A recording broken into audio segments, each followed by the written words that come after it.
قيل لها ادخل الصرح فلما رأته حسبته لجة وكشفت عن ساقيها قال إنه صرح ممرد من قوارير.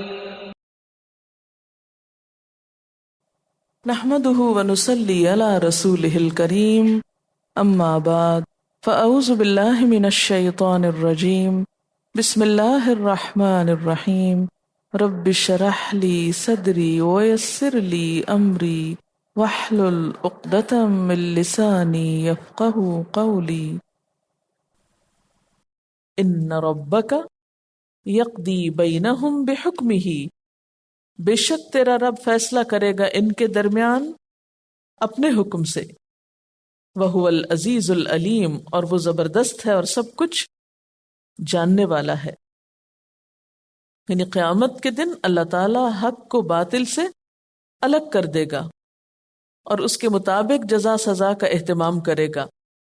دنیا میں اہل کتاب نے یا دیگر لوگوں نے حق کے معاملے میں جو بھی تحریفات کی ہیں، قیامت کے دن اللہ تعالیٰ ان کی حقیقت کو اچھی طرح واضح کر دے گا، نمایاں کر دے گا. اور اسی طرح اہل مکہ کو بھی سمجھایا جا رہا ہے کہ آج جو تم اپنے پیغمبر سے الجھتے ہو، اس کو پریشان کرتے ہو، اس کا مذاق اڑاتے ہو، تو وہ دن جلد آنے والا ہے جب اللہ تعالیٰ اپنا فیصلہ نافذ کر دے گا کہ کون حق پر تھا اور کون بھٹکا ہوا تھا. اور وہ زبردست ہے، علم والا ہے، اس کو سب باتوں کی حقیقت اچھی طرح معلوم ہے، اس لیے اس کا فیصلہ مبنی بر انصاف ہوگا. فتوکل علی اللہ، پس آپ بھروسہ کیجئے اللہ پر. انک علی الحق المبین، بے شک آپ صریح حق پر ہیں. آپ صلی اللہ علیہ وسلم کو تسلی دی جا رہی. پیچھے کیا کہا گیا؟ لا تحزن، غم نہ کریں. یہاں کیا کہا گیا؟ توکل علی اللہ، اللہ پہ بھروسہ کریں. یہ جو قریش آپ کو جھٹلا رہے ہیں، آپ کا مذاق اڑا رہے ہیں، آپ کو تکلیفیں دے رہے ہیں، آپ کے خلاف سازشیں کر رہے ہیں، یہ سب حقیقت میں پریشان کن باتیں ہیں. لیکن آپ ان باتوں کی طرف زیادہ توجہ نہ کریں، بلکہ زیادہ توجہ اللہ کی طرف رکھیں. اچھا، ہمارا حال کیا ہوتا ہے جب دین کے راستے میں ہمیں کوئی مشکل پیش آتی ہے تو ہمارے ذہن پہ زیادہ کیا چھا جاتا ہے؟ لوگوں کی باتیں یا پھر اللہ کی طرف توجہ؟ ہم کیا کرتے ہیں؟ یہ کیا کرنا چاہیے؟ جب ہم یہ آیات پڑھتے ہیں ہم کہتے ہیں ہاں یہ تو اللہ کے رسول صلی اللہ علیہ وسلم کو فرمایا جا رہا ہے، لیکن راستہ تو وہی ہے جس پر آپ چلیں، اور ہمارے لیے آپ مثال چھوڑ گئے. چلنا تو ہمیں بھی اس راستے پر ہے، اس طرح کی تو نہیں، لیکن کسی حد تک ملتی جلتی مشکلات اس راستے پہ چلنے والوں کے لیے آج بھی ہو سکتی ہیں. تو پھر ایسے میں کیا کرنا چاہیے؟ وہی جو اللہ نے اپنے حبیب محمد صلی اللہ علیہ وسلم کے لیے فرمایا کہ آپ ان کی باتوں کو چھوڑیں، ان سے زیادہ اثر نہ لیں، ان کو دل پہ نہ چھانے دیں. اس وقت کو کس کام کے لیے استعمال کریں؟ اللہ سے تعلق قائم کرنے کے لیے. یہ علاج ہے مشکلات کا مقابلہ کرنے کا. آپ کیا کرتے ہوتے ہیں جب کوئی کہہ دے کچھ آپ کو؟ کیا کرتے ہیں؟ بس اسی غم میں مبتلا رہتے ہیں. فلاں نے یہ بات کیوں کہہ دی، اس کو یہ کہنی نہیں چاہیے تھی. ادھر رو رہے ہیں، دھو رہے ہیں، اس سے شکوہ کر رہے ہیں، اس کو پریشان کر رہے ہیں، خود ہو رہے ہیں. اب کیا کریں؟ اب تو کچھ ہو نہیں سکتا. موجود ہے اللہ کی ذات ہر جگہ، اس پہ توکل تو کر کے دیکھیں کہ اللہ تعالیٰ تو ہی مجھے سنبھالنے والا ہے. میں تو چاہتا ہوں تیری طرف آؤں، مجھے میرے نفس کے شر سے بچا، کیونکہ نفس ہی کی عبادت سب سے زیادہ ہوتی ہے. انسان کا اپنا نفس ہی انسان کے رستے میں سب سے بڑی ڈھال ہوتا ہے، کیونکہ اندر کی گرہ کھل جائے تو پھر تو انسان دوڑنے لگتا ہے. فتوکل علی اللہ انک علی الحق المبین، آپ یقیناً صحیح راستے پہ جا رہے ہیں اور اللہ ہمیشہ حق کا ساتھ دیتا ہے، اس لیے وہ ضرور آپ کی مدد کرے گا. انک لا تسمع الموتى، بے شک آپ مردوں کو نہیں سنوا سکتے. ولا تسمع الصم، اور نہ بہروں کو سنوا سکتے ہیں. کیا؟ الدعاء، پکار. اذا ولوا جب وہ منہ موڑ جائیں، مدبرین پیٹھ پھیر کر. یہاں پر اب انکار کرنے والوں کو مردوں اور بہروں سے تشبیہ دی گئی ہے کہ آپ تو حق کا پیغام پہنچا رہے ہیں لیکن نہ مردے سن سکتے ہیں نہ بہرے سن سکتے ہیں. یعنی کچھ لوگ تو حق کا انکار کرنے میں انتہائی حد تک پہنچ چکے ہیں کہ بالکل ہی مردوں جیسے ہیں، ان کو مردوں سے تشبیہ دی گئی. اور کچھ ابھی مردہ تو نہیں لیکن بہرے ہیں. اور مردہ کیا ہوتا ہے؟ نہ اس میں حس ہوتی ہے نہ عقل ہوتی ہے. تو یہاں مردوں سے مراد اصل مردے نہیں ہیں بلکہ وہ لوگ ہیں جن کے دل مردہ ہو چکے ہیں. اسی لیے کہا جاتا ہے نا، دل مردہ دل نہیں ہے، اسے زندہ کر دوبارہ. اور یہ یاد رکھیے کہ ہر چیز زوال کی طرف جلدی بڑھتی ہے نا، تو انسان کے اندر کی کیفیات بھی ایسے ہوتی ہیں. اچھے بنے پھر آہستہ آہستہ ڈیڈ ہونے کی طرف چل پڑے. وہ ایک نیچرل سی چیز ہوتی ہے نا، جیسے ہر بڑھنے والی چیز گھٹنا شروع ہو جاتی ہے، تو ایمان کی کیفیات بھی بڑھتی گھٹتی رہتی. تو اس میں کیا ضرورت رہتی ہے انسان کو کہ اپنے آپ کو بار بار جگاتا رہے.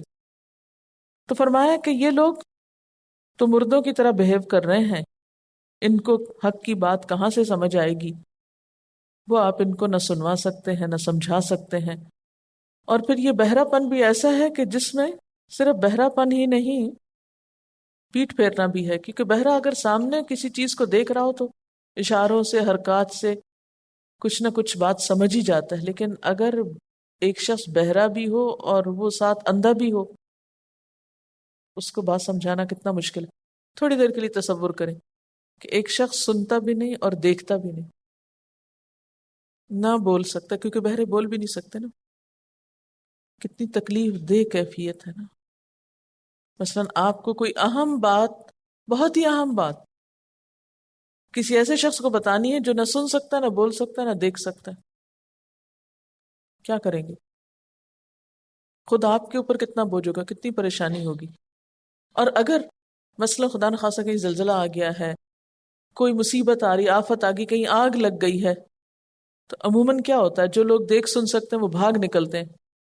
ایسے میں اگر کوئی آپ کا رشتہ دار ایسا ہو کہ جو بیچارہ نہ سن سکتا ہے نہ دیکھ سکتا ہے، نہ کسی کی پکار اس کے کان میں آتی، نہ اس کو مصیبت خود نظر آتی، اس کے لیے کوئی راستہ نہیں رہتا. فرمایا کہ یہ لوگ اپنی ضد میں، ہٹ دھرمی میں، اپنی ذات کے خول میں ایسے بند ہو گئے، ایک شیل کے اندر اس طرح پھنس گئے ہیں کہ یہ کسی طرف سے بھی کچھ نہ دیکھتے ہیں نہ سنتے ہیں نہ سمجھتے. کیونکہ اللہ تعالیٰ نے تو زمین و آسمان میں اپنی نشانیاں پھیلا رکھی ہیں، لیکن ان کو کچھ نظر ہی نہیں آتا. وما انت بہاد العمی عن ضلالتہم، اور نہ اندھوں کو راستہ بتا کر بھٹکنے سے آپ بچا سکتے ہیں. یعنی آپ ہدایت نہیں دے سکتے اندھوں کو ان کی گمراہی سے بچنے کے لیے. ان تسمع الا من یؤمن بآیاتنا، آپ نہیں سنوا سکتے مگر اس کو جو ہماری آیات پر ایمان رکھتا ہو. فہم مسلمون، پھر وہ مسلم بھی ہوں. تو ہدایت پانے کی 4 ممکنہ صورتیں ہو سکتی، جن میں سے 2 سننے سے تعلق رکھتی ہیں اور 2 دیکھنے سے. سننے کی 2 صورتیں کیا ہیں؟ نمبر 1 کہ انسان زندہ ہو، مردہ نہیں سن سکتا. اب چونکہ ان کے دل مردہ ہیں اس لیے سن نہیں سکتے. پھر سماعت کی حس ہونی چاہیے، کیونکہ اگر سماعت کی حس نہ ہو تو بھی بات نہیں سن سکتے، اسی لیے بہرے نہیں سن سکتے. اسی طرح دیکھنے کی 2 صورتیں ہوتی ہیں. مثلا اگر کوئی شخص بہرا ہے لیکن دیکھتا ہے تو توجہ سے دیکھنے کی وجہ سے وہ بہت سے معاملات کو سمجھ جائے گا، لوگوں کے چہروں کو ریڈ کر لے گا، ہونٹوں کی لپس کی حرکت کو دیکھ کے کچھ نہ کچھ بات سمجھ جائے گا، اشاروں سے سمجھ جائے گا. لیکن جو لوگ حق کے آنے پر پیٹھ پھیر کے بھاگ رہے ہوں تو ان کو تو آپ راستہ نہیں دکھا سکتے. اسی طرح اگر ایک شخص بہرا ہے لیکن اس کے اندر حق کی طلب ہے، وہ حق کو جاننا چاہتا ہے، تو دیکھ کر بات سمجھے گا. اگر کوئی اشاروں سے بھی اس کو راستہ بتائے تو وہ چل پڑے گا. لیکن ان کفار کا حال کیا ہے کہ نہ سنتے ہیں نہ دیکھتے ہیں، فرمایا ایسوں کو آپ کہاں سے راستہ دکھائیں گے؟ آپ تو اسی کو سنوا سکتے ہیں جو ہماری آیات کو مانتا ہو اور پھر وہ اطاعت گزار بھی ہو، فرما بردار بھی ہو. یعنی نصیحت اور ہدایت ان لوگوں کے حق میں فائدہ مند ہوتی ہے جو اس کے طلبگار ہوں، باتیں غور سے سنتے ہوں، صرف ظاہری کانوں سے نہیں دل کے کانوں سے سنتے ہوں، دل کی آنکھوں سے دیکھتے ہوں، غور و فکر کرتے ہوں، پھر ان کو مان جاتے ہوں. تو ایسے ہی لوگوں سے توقع کی جا سکتی ہے کہ وہ ہدایت پا جائیں گے. وَإِذَا وَقَعَ الْقَوْلُ عَلَيْهِمْ، اور جب بات ان پہ واقع ہو جائے گی یا ہماری بات کے پورے ہونے کا وقت ان پہ آ پہنچے گا، اشارہ ہے قیامت کی طرف.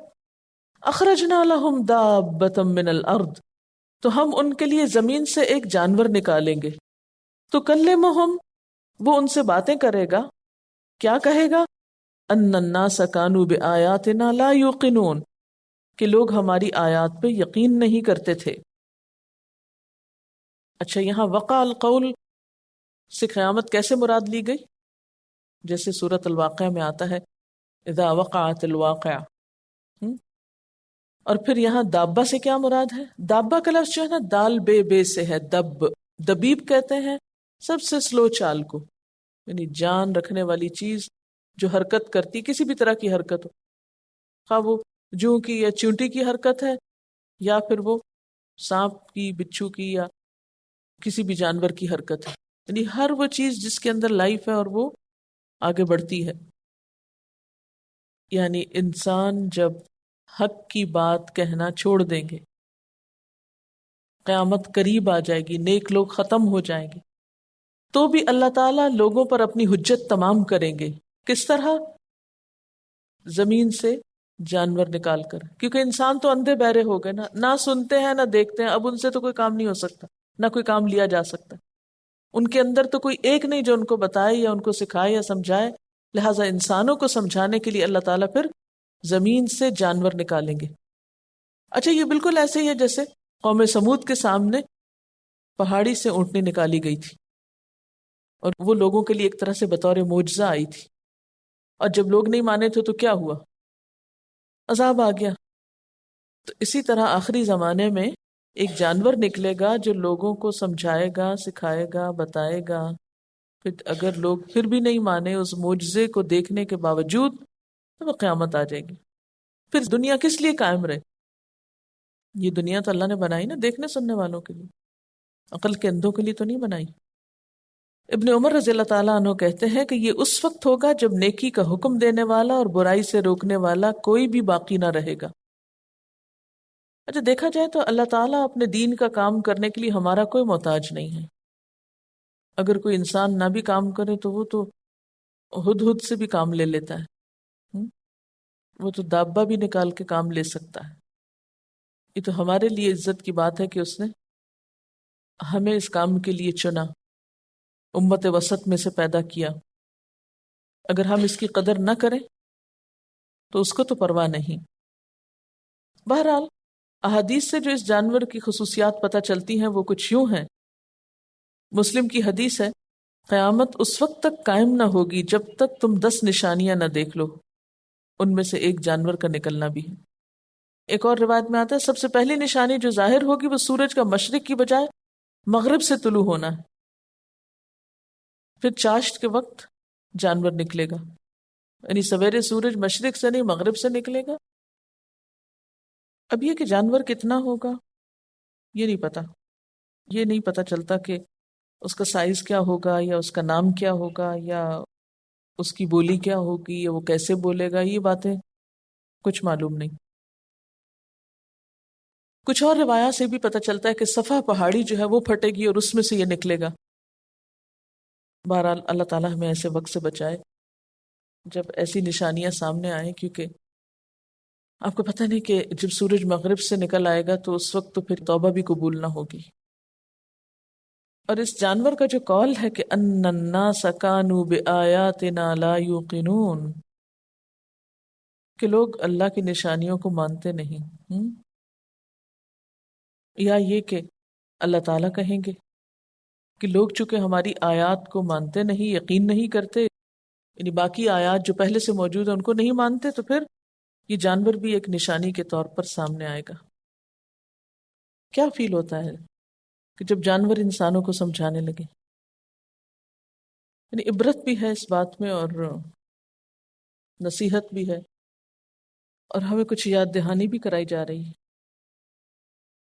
مجھے تو یوں لگتا ہے کہ جیسے مجھ سے یوں کہا جا رہا ہو کہ ٹھیک ہے، اگر تم نے یہ کام نہیں کیا، کہ تم نے یہ حق کو دوسروں تک پہنچانے کا کام نہیں کیا، تو اس میں تمہارا اپنا ہی نقصان ہے. اللہ تو اپنا کام جانور سے بھی لے لے گا. یعنی صرف اتنا ہی کافی نہیں کہ آپ خود نیک بن جائیں یا اچھے کام کیا کریں، کیونکہ آپ کو اپنا نیک بننا بہت مشکل ہو جائے گا اگر آپ نے اپنے آس پاس کے لوگوں کو نیکی کی طرف نہیں کھینچا، کیونکہ انسان تنہا کوئی کام نہیں کر سکتا. اسی لیے تو اللہ تعالیٰ پھر مردہ سے اور بہروں سے تشبیہ دیتے ہیں کہ آپ ان کو ما انت بہاد الامی عن دلالتہم، ما انت بہاد الامی، تم راستہ نہیں دکھا سکتے اندھوں کو ان کی گمراہی میں. آپ تو اسی کو بتا سکتے ہیں کہ جو سنے اور پھر وہ ماننا بھی چاہتا ہو. نہیں، محض سننے والے بھی نہیں یہاں مراد. ان تسمعوا الا من یؤمن بآیاتنا فہم مسلمون وَيَوْمَ نَحْشُرُ مِنْ كُلِّ أُمَّةٍ فَوْجًا، اور جس دن ہم ہر امت میں سے ایک فوج لے آئیں گے، کٹھی کر لائیں گے، گھیر لائیں گے. ذرا تصور بھی کرتے جائیں، ہر امت میں سے ایک فوج کو گھیر گھار کے لے آئیں گے، ایک نہیں، دو نہیں، کثیر تعداد میں. کون سی امت؟ ممن یکذب بآیاتنا، ان لوگوں میں سے جو ہماری آیات کو جھٹلاتے تھے، آیات جھٹلاتے تھے. امت بڑے گروہ کو کہتے ہیں اور فوج اس میں سے چھوٹے، جیسے ایک نیشن میں آرمی. اور یہاں کیا مراد ہے کہ انکار کرنے والوں کے بھی پھر گروہ بندی کر دی جائے گی، ان کی قسمیں بنا دی جائیں گی، چھوٹے گروپس میں ان کو ڈیوائیڈ کر دیا جائے گا. جیسے یہ دھوکہ بازوں کا ٹولہ ہے، یہ شرابیوں کا ہے، یہ زناکاروں کا ہے، یہ سود خاروں کا ہے. ممن یکذب بآیاتنا، جو ہماری آیات کو جھٹلایا کرتے تھے. فہم یوزعون، پھر وہ پورے ضبط میں رکھے جائیں گے. یوزع کا لفظ وضع سے نکلا، پیچھے بھی آپ پڑھ چکے ہیں. روکنے کے معنی میں بھی آتا ہے اور دھکا دینے کے معنوں میں بھی. تو ایک معنی تو کیا ہوگا کہ ان کو گروہ کے اندر ہی رہنا ہوگا، وہ ادھر ادھر نہیں جا سکیں گے. اگر جانے لگیں گے تو واپس وہیں روک دیے جائیں گے، اکٹھے کر دیے جائیں گے. اور اگر دھکے دینے کے معنوں میں ہو تو پھر کیا معنی ہوگا کہ ان کو گھیر کے لایا جائے گا اور پھر جہنم میں دھکیلا جائے گا، ترتیب وار، تقسیم وار جہنم میں داخل کیے جائیں گے. کیونکہ توزیع تقسیم کو بھی کہتے ہیں. حتی اذا جاؤ، یہاں تک کہ جب وہ آ جائیں گے. قالا، تو اللہ تعالیٰ فرمائے گا اکذبتم بآیاتی، تم نے میری آیات کو جھٹلا دیا تھا، تم میری آیات کو مانتے نہیں تھے. وَلَمْ تُحِيطُوا بِهَا عِلْمًا، حالانکہ تم نے ان کا علمی احاطہ نہیں کیا تھا. وہ کہیں گے نہیں، ہم نے تو نہیں ایسا کیا تھا. تو پھر اللہ تعالیٰ پوچھیں گے ام ماذا کنتم تعملون، تو پھر تم کر کیا رہے تھے؟ اگر یہ نہیں تو اور تم کیا کر رہے تھے؟ جھٹلانے والوں، نہ ماننے والوں کو وہاں الگ الگ کیٹیگری میں کھڑا کیا جائے گا. تصور کریں، آخرت کا دن ہے، سارے لوگ دوبارہ زندہ ہو چکے ہیں. کتنی تعداد ہوگی لوگوں کی؟ صرف ایک عرفات کی بھیڑ کو یاد رکھی. آخرت میں تو انگنت لوگ ہوں گے، بہت زیادہ تعداد. اب یوں لگتا نا جیسے ایک موج بہ رہی ہے، ایک ریلا جا رہا ہے کہیں. ہاں، بے ترتیب ریلا نہیں ہوگا. کیا ہوگا؟ ہر قسم کے لوگ گروہ در گروہ آئیں گے اور اپنے اپنے ہم مشرب، ہم خیال، ایک دوسرے سے محبت کرنے والے، چاہنے والے، ایک جیسی سوچ رکھنے والے اول آخر اکٹھے کر دیے جائیں گے. جسے کہتے ہیں نا بے نماز شخص کو فرعون حامان کے ساتھ رکھا جائے گا. تو فرعون حامان کا ایک ٹولہ ہوگا، یعنی وہ اور ان کے قوم، تو ان لوگوں کو بھی انہی کے ساتھ اکٹھا کر دیا جائے گا. یعنی ایک پوری پکچر لائیے ذہن میں، بہت بڑا میدان ہے، اس میں کروڑوں لوگ ہیں، کروڑوں تو لفظ بہت چھوٹا ہے، اور پھر ان کو چھوٹے چھوٹے ٹکڑوں میں تقسیم کیا ہوا ہے، انہوں نے اپنے اپنے جھنڈے اٹھائے ہوئے ہیں، جسے آپ نے اولمپک گیمز میں دیکھا ہوگا، جیسے سارے قوموں کے جھنڈے اٹھائے ہوئے جب پریڈ ہوتی ہے یا الگ الگ جگہوں پہ بیٹھے ہوتے ہیں، الگ الگ یونیفارم، الگ الگ سائن سمبلز، الگ الگ جھنڈے، الگ الگ کلر کے ڈریسز، سب لوگ آ گئے، پھر ان کی تقسیم ہو گئی، یہ کون، یہ کون، یہ کون، یہ کون، پھر حساب شروع ہوگا، اللہ تعالیٰ ان سے پوچھیں گے اکذبتم بآیاتی، تم میری آیات نہیں مانتے تھے، تم نے میری آیات، میرے احکامات، میری باتوں کا انکار کیا تھا، کیا دلیل تھی تمہارے پاس اس انکار کی، کیوں نہیں مانا تھا؟ وَلَمْ تُحِيطُوا بِهَا عِلْمًا، بغیر سوچے سمجھے، بغیر علمی احاطہ کیے، صرف اپنے محدود سے ظاہری علم کی بنا پر تم نے جھٹلا دیا، اپنے آپ کو کیا سمجھتے تھے؟ وَمَا قَدَرُ اللَّهَ حَقَّ قَدْرِهِ، اگر لوگوں کو اللہ کی قدر ہو، اللہ کی عظمت اور مقام کو پہچانے تو اس کے حکم کا انکار نہ کریں۔ وَلَمْ تُحِيطُوا بِهَا عِلْمًا، آج آپ دیکھیں کہ خود مسلمانوں کے اندر ایسے لوگ موجود ہیں کہ جو نہ قرآن پڑھتے ہیں، نہ اس میں غور و فکر کرتے ہیں، نہ باقی چیزوں کا مطالعہ کرتے ہیں، نہ ان کو ریلیٹ کر سکتے ہیں، صرف ایک آدھ سنی سنائی بات پہ بیٹھ کے بڑے بڑے فتوے دینے لگتے ہیں۔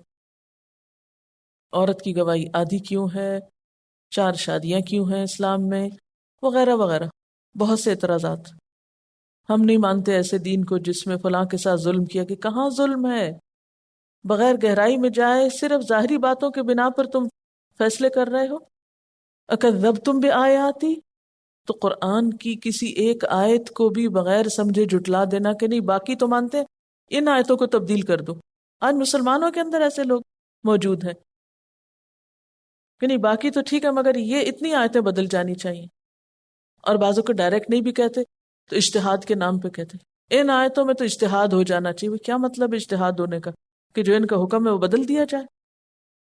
تم اپنے کو بدلو، اپنی سوچ بدلو، گہرائی میں جا کے دیکھو، صرف سطحی باتوں پر ان کو مت جھٹلاؤ۔ وَلَمْ تُحِيطُوا بِهَا عِلْمًا، بغیر دلیل کے علمی احاطہ کیے، علم کی گہرائی کو پہنچے۔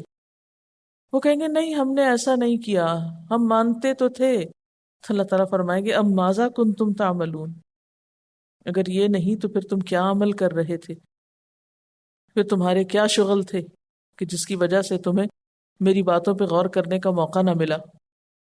وَوَقَعَ الْقَوْلُ عَلَيْهِمْ، اور واقع ہو جائے گی بات ان پر، کون سی بات؟ عذاب کی بات، بِمَا ظَلَمُوا، ان کے ظلم کی وجہ سے، فَهُمْ لَا يَنْطِقُونَ، پھر وہ بول نہ سکیں گے۔ بولیں کیسے؟ کوئی بات ہو تو بولیں۔ بعض اوقات بغیر کسی دلیل کے، بغیر سوچے سمجھے ہم جذبات میں آ کے ایک چیز کو جھٹلا دیتے، ہم نہیں مانتے اس کو۔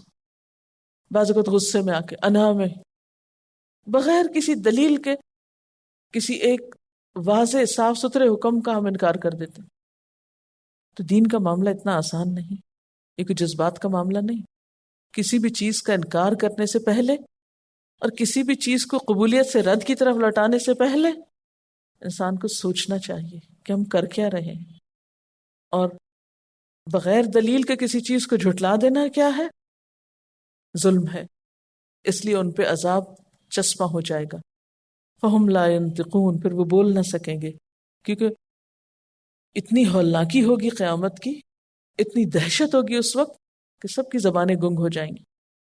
اور پھر یہ بھی آتا ہے آیات میں کہ ان کے منہ پہ مہر لگا دی جائے گی۔ الم یرو، یہ دیکھتے نہیں ہیں، انا جعلنا اللیل، کہ بے شک ہم نے رات بنائی، لیسکنوا فیہ، کہ اس میں سکون پائیں۔ یہ اللہ کی نشانی نہیں؟ یہ خود بخود تو نہیں رات آ جاتی، اتنی بڑی زمین گھوم کے سورج کے دوسری طرف جاتی ہے تو رات آتی ہے۔ کون گھماتا ہے تمہارے اس کرۂ ارض کو؟ والنہار مبصرا، اور دن کو روشن بنایا، کس لیے؟ تاکہ لوگ کام کاج کر سکیں۔ ان فی ذلک لآیات لقوم یؤمنون، یقیناً اس میں بہت سی نشانیاں ہیں ان لوگوں کے لیے جو ایمان لاتے ہیں، یعنی دنیا میں ہی ایسے لوگ بھی موجود تھے، انہی کے بھائی بند، انہی کے دوست، انہی کے رشتہ دار، انہی کے قبیلے برادری والے، کہ جنہیں حق کی طرف بلایا جاتا تھا تو وہ اسے قبول کرتے تھے، اسے مان جاتے تھے۔ تو جن لوگوں کو ماننا ہے اللہ کی ذات کو یا اس کے احکامات کو، وہ اللہ کی نشانیوں پہ غور کریں۔ وَيَوْمَ يُنفَخُ فِي الصُّورِ، اور جس دن سور میں پھونک مار دی جائے گی، فَفَزِعَ مَن فِي السَّمَاوَاتِ وَمَن فِي الْأَرْضِ إِلَّا مَن شَاءَ اللَّهُ، تو گھبرا اٹھیں گے، ڈر جائیں گے وہ سارے جو آسمانوں میں، وہ سارے جو زمین میں، سوائے اس کے جسے اللہ چاہے۔ جسے اللہ گھبراہٹ سے بچانا چاہے، اس ہول سے بچانا چاہے تو وہ بچ جائے گا۔ قرآن پاک میں سور پھونکنے کے واقعات کو جب سامنے رکھیں تو نقشہ کچھ یوں بنتا ہے کہ سور کئی دفعہ پھونکا جائے گا۔ سور دراصل کیا ہے؟ وہ قرن جس میں پھونک ماری جائے گی نا، جیسے ایک بگل ہوتا ہے، تو یہ پھونک ایک ہی دفعہ نہیں، کئی دفعہ ماری جائے گی۔ پہلا موقع کون سا ہوگا کہ جس پر لوگ گھبرا اٹھیں گے، پریشان ہوں گے۔ پھر کیا ہوگا؟ دوبارہ پھونکا جائے گا تو مر جائیں گے، پھر مرے رہیں گے جب تک اللہ چاہے گا۔ پھر پھونکا جائے گا تو قبروں سے زندہ ہو کے اٹھ کھڑے ہوں گے۔ پھر پھونکا جائے گا تو میدان حشر میں اکٹھے ہو جائیں گے۔ تو جس دن سور میں پھونک ماری جائے گی تو یہ دو موقعوں پہ ہو سکتا ہے، ایک تو شروع میں، اور دوسرے جب قبر سے نکل کے اٹھیں گے تو لوگوں کے اوپر ایک ہول اور خوف کی کیفیت ہوگی، کیونکہ سب تنہا جو ہو جائیں گے، کوئی رشتہ دار تو پوچھے گا نہیں، اب سب کو اپنی پڑ جائے گی، اور انسان اپنے عمل کو دیکھے گا تو کانپ اٹھے گا، کیا لے کے آیا ہوں ساتھ۔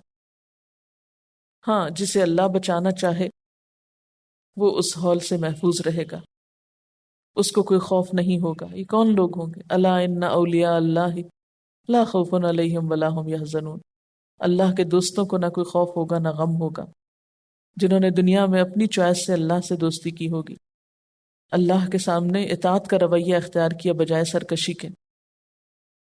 وہ اس گھبراہٹ اور پریشانی کے وقت میں بھی اطمینان سے بیٹھے ہوں گے، ان پر حشر کے میدان میں کوئی گھبراہٹ نہیں ہوگی۔ حضرت ابو ہریرہ رضی اللہ تعالیٰ عنہ کی ایک حدیث سے پتہ چلتا ہے کہ یہ لوگ شہداء ہوں گے، یعنی شہید ہوں گے۔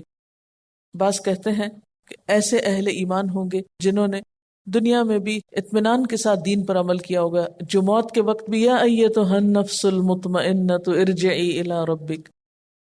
اور یہ کیفیت کب آتی ہے؟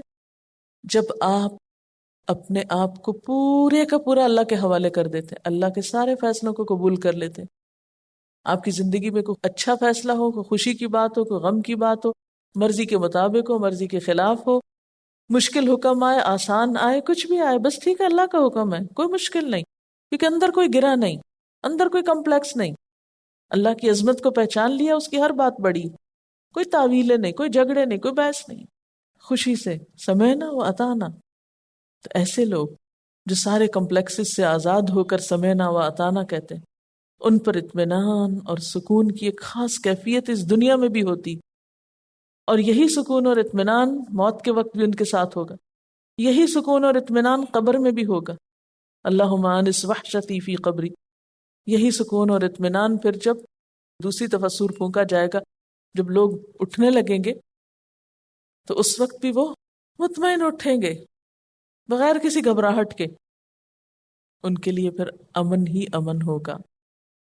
وَكُلٌّ أَتَوْهُ دَاخِرِينَ، آئیں گے اس کے پاس یعنی اللہ کے پاس عاجز ہو کر، ذلیل ہو کر۔